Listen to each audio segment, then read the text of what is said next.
Good evening, it's 9 p.m. and it is January 11th, 2025. We'll be discussing some serious issues. One of the foremost in everybody's mind, will America attack Iran? We'll be answering that. Plus, we'll be talking about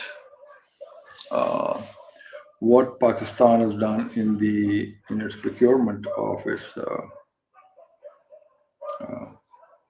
J35s. We have an update, quite a good update as compared to our last projection of 80 J35s. This time it's going to be interesting. We'll also be discussing what is the options, what is happening inside Iran, and what do the present regime plan to do, and what Pakistan wants to do with Afghanistan, and what is the Pakistan stance right now. We talk about why is Saudi Arabia interested in our GF-100s. It's very interesting. And also our DGISPR had a very interesting comment. And I'll say it in the colloquial language, which is in the Pakistani language. कि जिधर से आओ, ऊपर से आओ, नीचे से आओ, साइड से आओ, खब्बे हाथ से आओ, अकेले आओ, मिल के आओ, हम आपको ऐसा मजा चखाएंगे और आपको मजा ना चखाया तो पैसे पूरे. In English terms, it's hard to translate, but what they're saying is if you come across in any shape or fashion, we'll teach you a lesson of historic proportions. And if you think we are kidding, you can have your money back. So, and it's caused a lot of stir in India. Also, certainly, the JF export requirements have gone up over 100 over the next 2 years. So we have a lot of catching up to do, which is a nice news. And it also leads to the fact, if that is which is what's going to be the case, Pakistan will be exporting twice or 3 times as much in the next year or 2 years than her famous garment sector. So that's going on. So the other thing which we'll be talking about is some hypersonics under 100,000. So now we'll get into the whole area of what's going on over there. So one of the things I have to do is share my contact with my team in terms of the links. Anyway, and what's happening really over there with Trump is today in the New York Times basically had a whole article on what's happening with these guys in terms of the options on Iran. Trump was given some options. Basically, what they're saying is what are the options in attacking Iran. And that's kind of interesting because from what I gather, Mr. Trump said he's going to be hitting them very hard. And when you talk about hitting hard, it means really hitting hard. And in Iranian, in terms of President Trump, so he's not going to be taking any hostages. He said if they have been killing protesters and widespread demonstrations calling for wholesale changes in the country, which is happening now, and it's not going back. He was briefed on new options for the military strikes in Iran and following a threat to attack the country for cracking down on protesters. Asked about the potential strike, the White House referred to Mr. Trump's public statement, media report recent days. Iran is looking for freedom, perhaps like never before. And Mr. Trump wrote, USA stands ready to help. What it means is they're ready to change the regime. Now, what form it takes? Now, they can bomb them to complete Stone Age, or they can go in there and take out the top dogs, whosoever they are, or they can catch them and bring them out and try them. Whatever the case is, it's we have to wait and see and what the reaction is in the region and in the world. Not only that, Mr. Trump has also hints at military action against three other countries too. And one of them is Colombia, world's leading cocaine producer. So Mr. President of Colombia is going down to states to talk to Mr. Trump face to face. Okay. Second one he threatened is Mexico. Mexico controls 90% of the fentanyl seized in the US. Goes back to Mexico. So he's pretty not happy about that. In addition, Cuba, he considers them economically weakened and they're just going to fall if they basically blow on them or whatever else. But let's see what that happens there. The US Drug Enforcement Administration indicates that while cocaine flows originate from Colombia, transit to Central America and Mexico dominates the route to North America.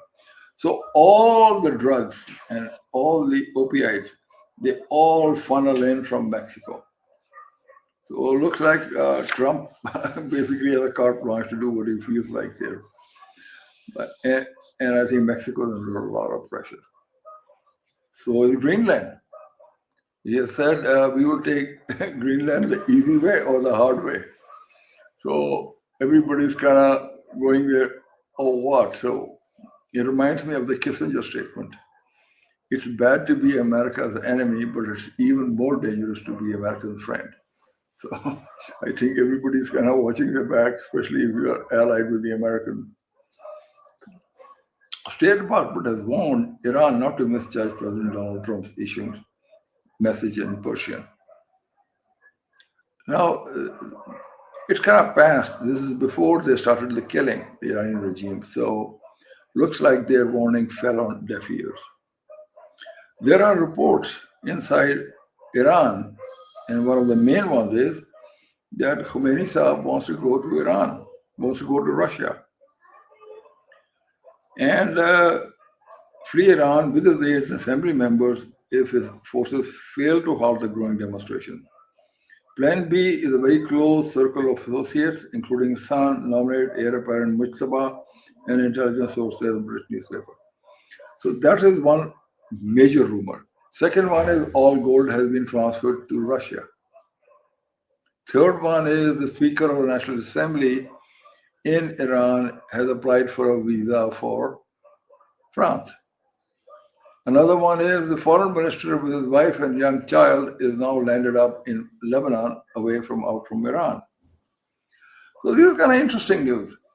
But what it says probably more about the demoralization campaign. What they're also saying in these rumors that the Iranian people are supporting the son of Reza Pahlavi, Shah of Iran, ex-Shah of Iran. Now that's kind of hard to buy because Iranians don't like the Ayatollah regime, but they also don't like the Shah of Iran. So don't know where this will go.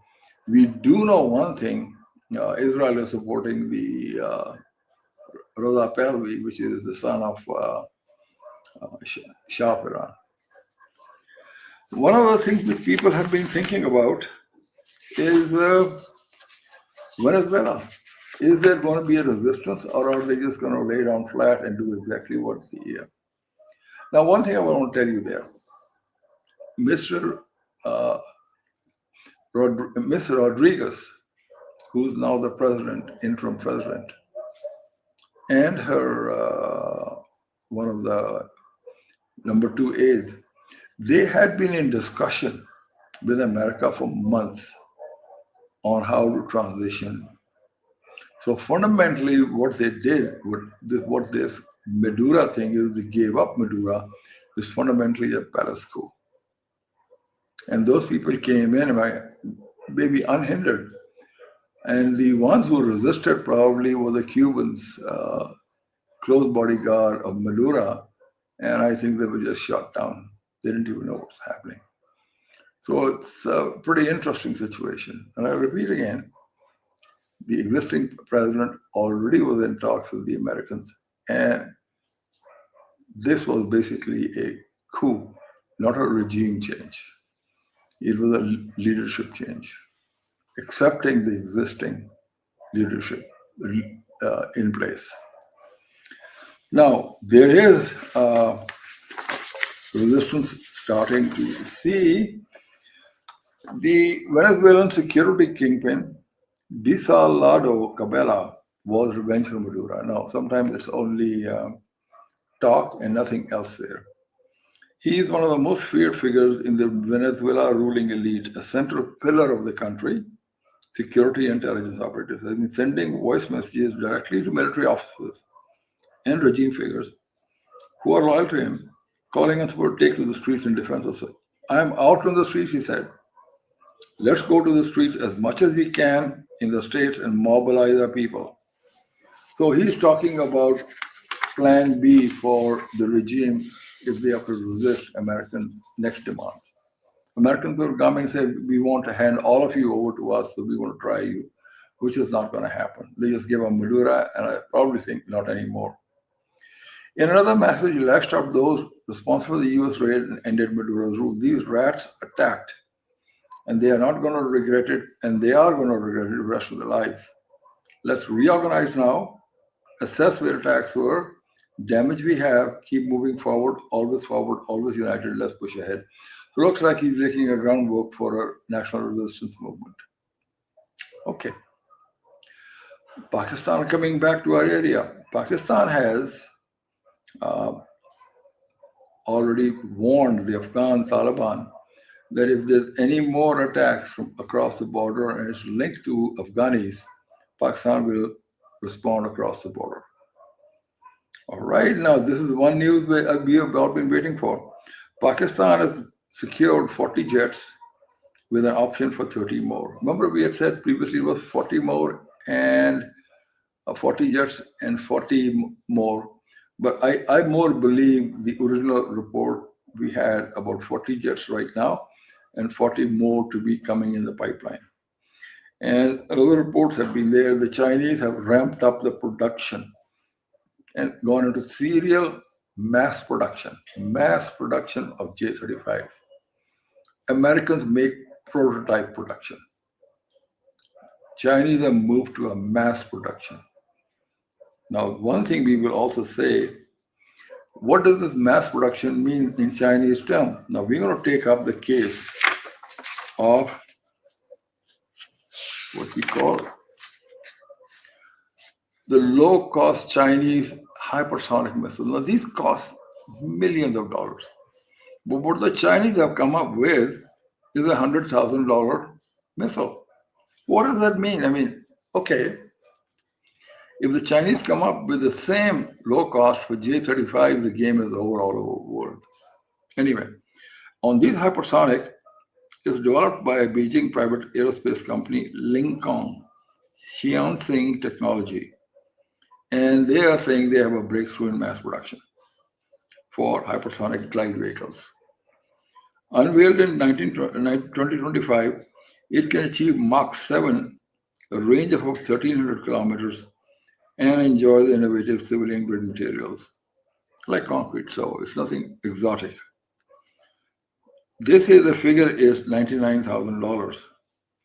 Now, just to remember, a US Navy standard missile to intercept costs about $4.9 million, which is called the SM-6. The Patriot PSC missiles cost around $3.7 to $4.7 million. The THAAD interceptors, they cost about $13 to $20 million. A single engagement involving multiple interceptors against a barrage of low-cost YK-1000, the 100K less hypersonic missiles, would rapidly escalate costs for the defending forces, eventually bankrupting them. This cost exchange favors the attacker, compelling the nation. So it favors Pakistan. Now, this is what we're going to be going into with the low cost. So when Chinese are entering mass production of J35s, and looks like the financing is very long term, so Pakistan had to put out nothing in the short term. They just will take delivery. You know our pilots have been training there since last August. Not last August 2025, but the August of 2024.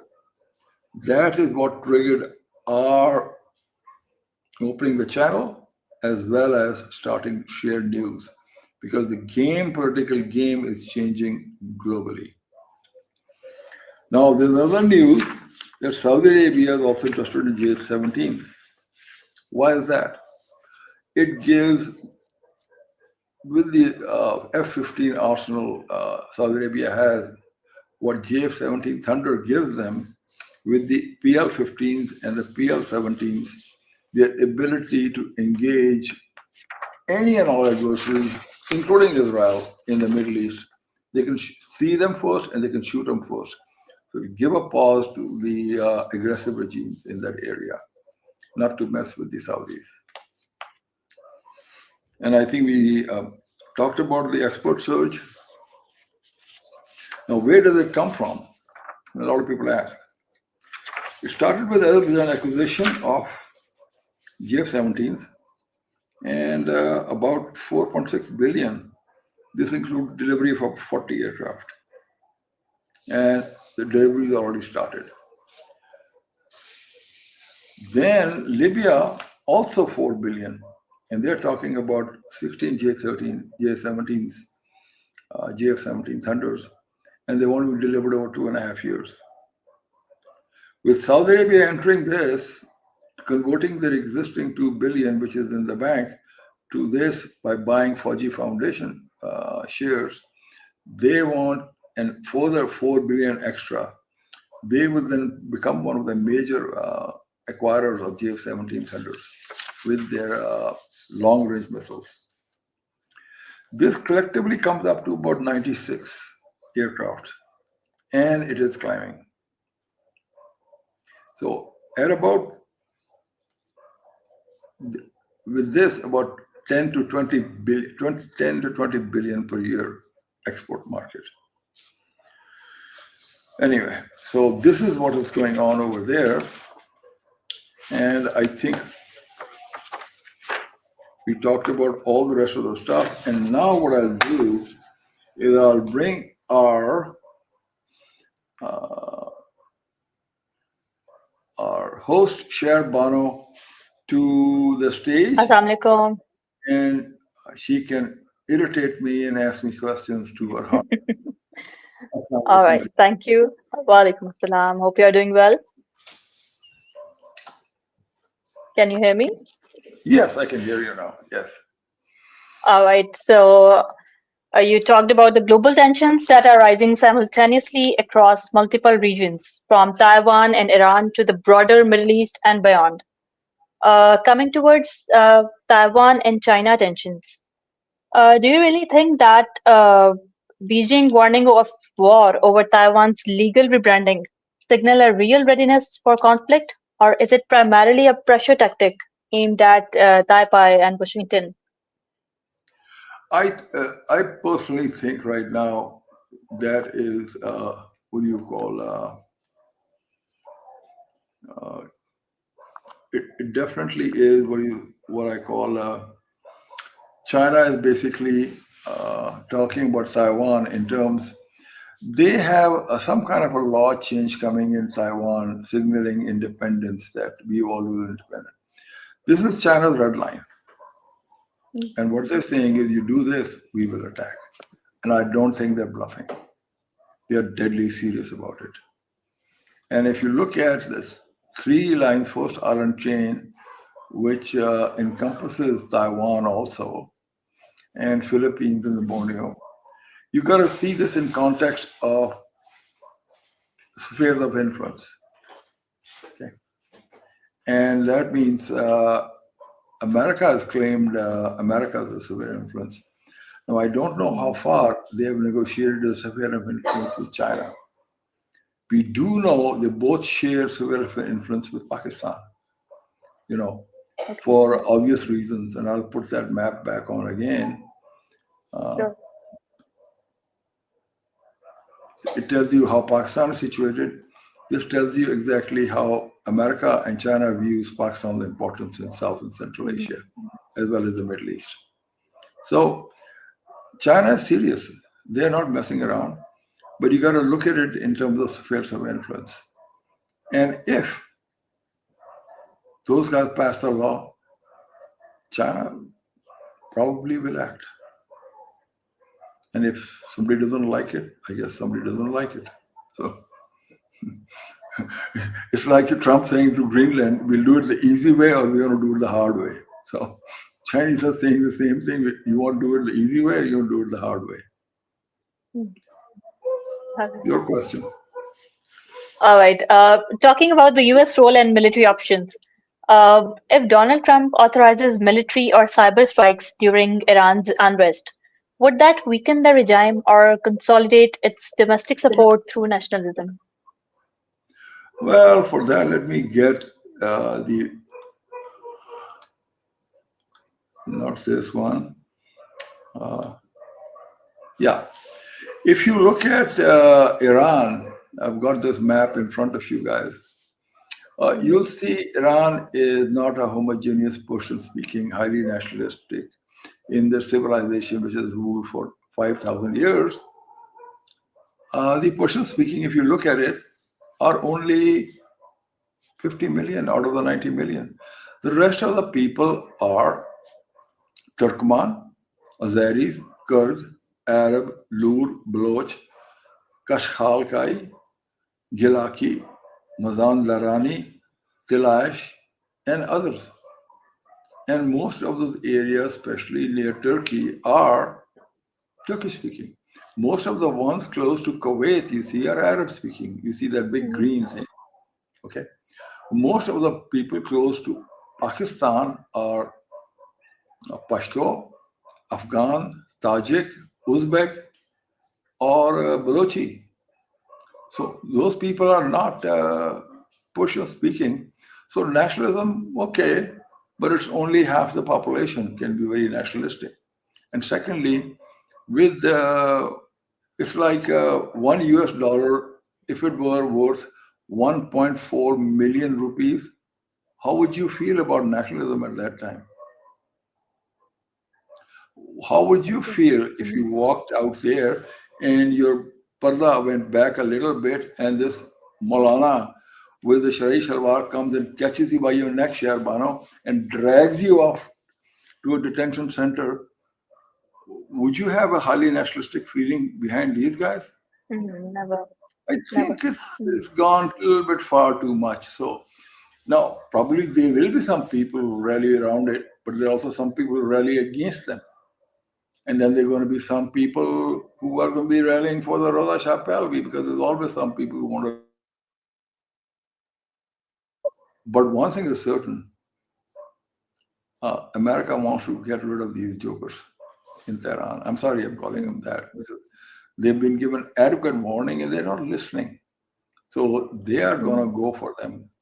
They will bomb them. They will catch them. Right. Maybe they'll first bomb the hell out of them and then go in there, but selective and catch each one of those leaders still sticking around. What's going to happen? Your guess is as good as mine. But I think if America intimidate the Iranians into a compliance with Americans like they did with Venezuelans, that is going to be their first try. But the problem and the kicker is Israel wants the Reza Shah Pahlavi to be the king of Iran again. So you're looking at American and Israeli policies at a crossroads with each other. So maybe they'll put it together in a fashion that both of them get what they need. But one thing is for sure, Americans and Israelis will not leave Iran in this present geographical state. They're going to cut it out size. And if they take all the, I'll just go there. If you take all the, what do you call, all the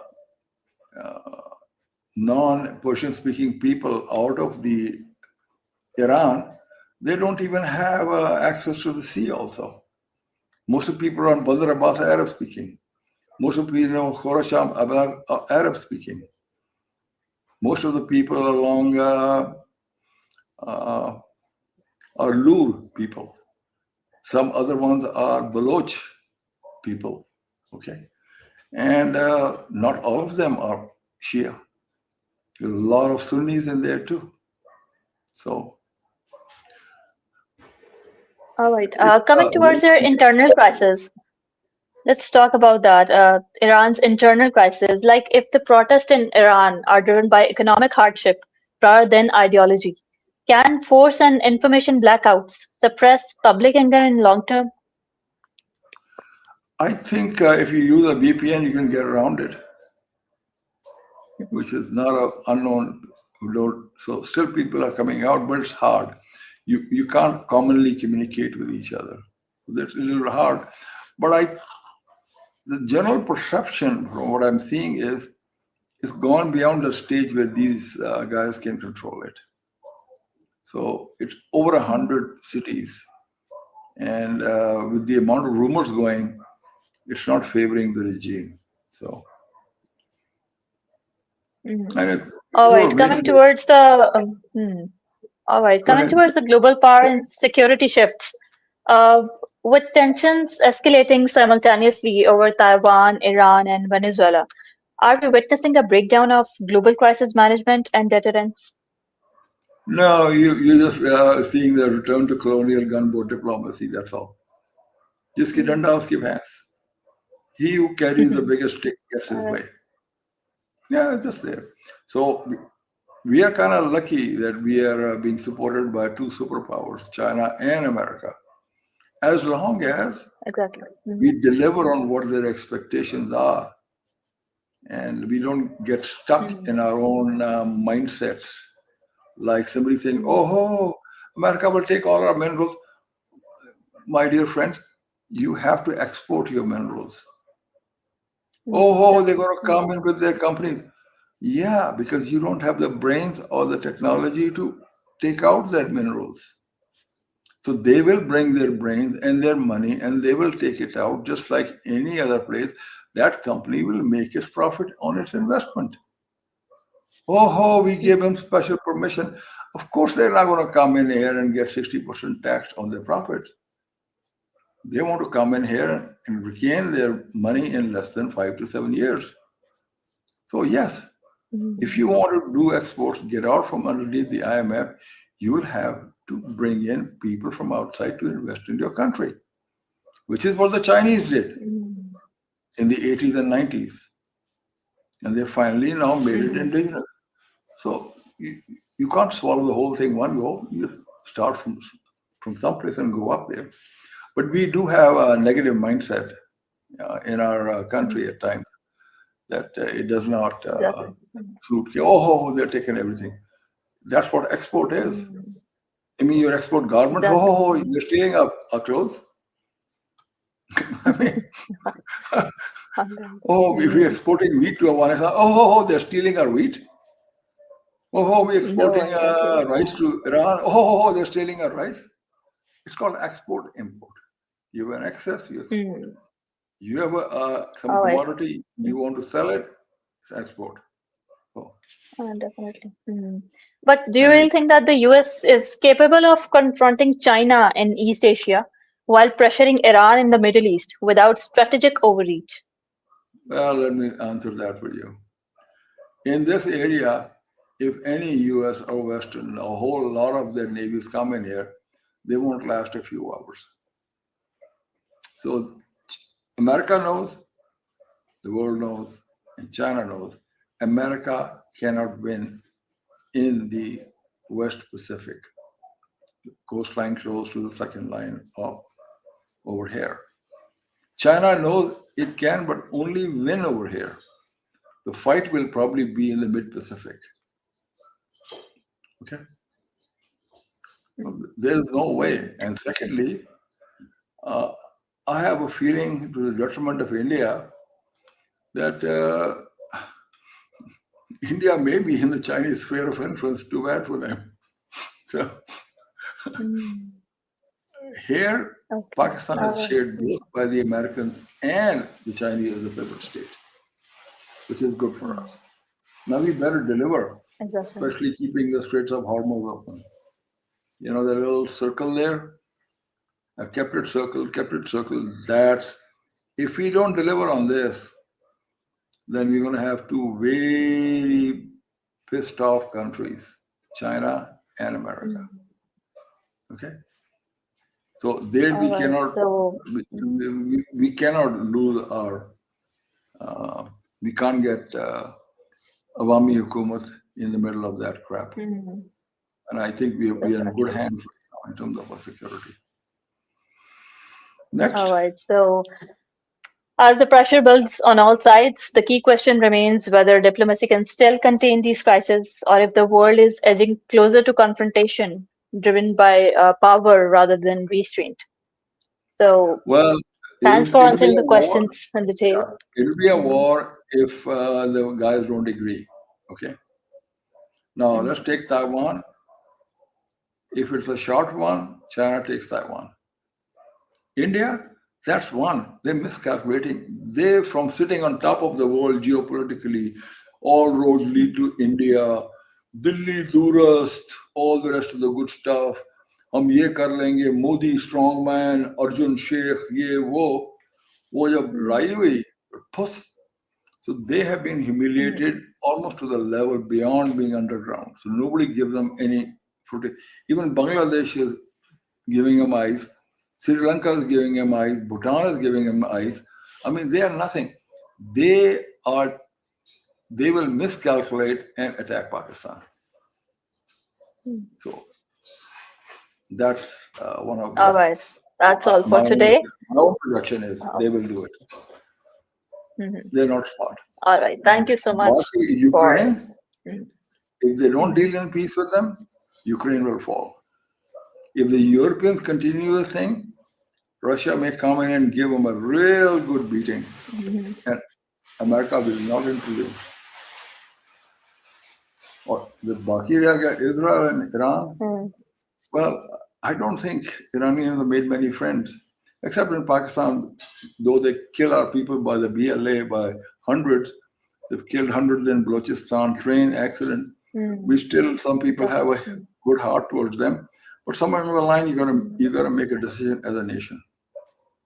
And I think part of the decision is if American and Israelis fight, let them fight with Iran. Mm.